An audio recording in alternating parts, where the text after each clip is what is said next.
They want to handpick their voters, and they want to silence the voices of Republicans.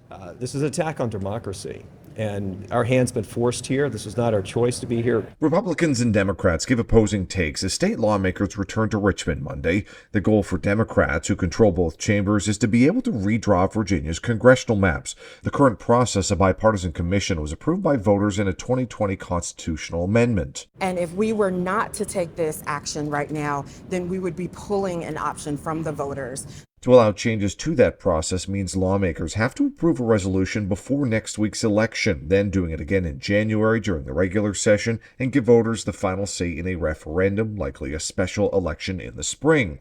The language to change the current process still hasn't been released, but Democrats say it will not abolish the bipartisan commission and will not include state legislature maps.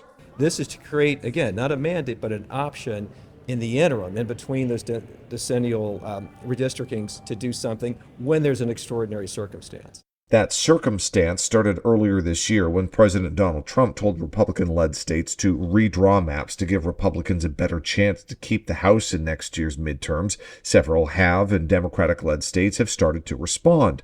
Republicans, including its Virginia congressional delegation who appeared at the Capitol, say Democrats are ignoring the will of the voters and shouldn't get caught up in what other states are doing. Every state is a little bit different, so to try to say, well, if they did it in Texas, does that mean it was wrong in Texas? They have a different constitution. This is about the Virginia Constitution. All this for a transparent political power play aimed at heightening one party's power. But Democrats argue they're acting to protect democracy and are giving voters a say through this process. Well, our entire presence this week is because the actions that Texas and Missouri and North Carolina have taken have triggered this. So the trigger has already been pulled when it comes to attacks on our democracy. As of right now, the House won't be back in session on Tuesday, but the Senate will. We'll get our first look at the amendment likely on Wednesday, and all of this should be wrapped up by Friday. At the state capitol, Cameron Thompson, CBS 6 News.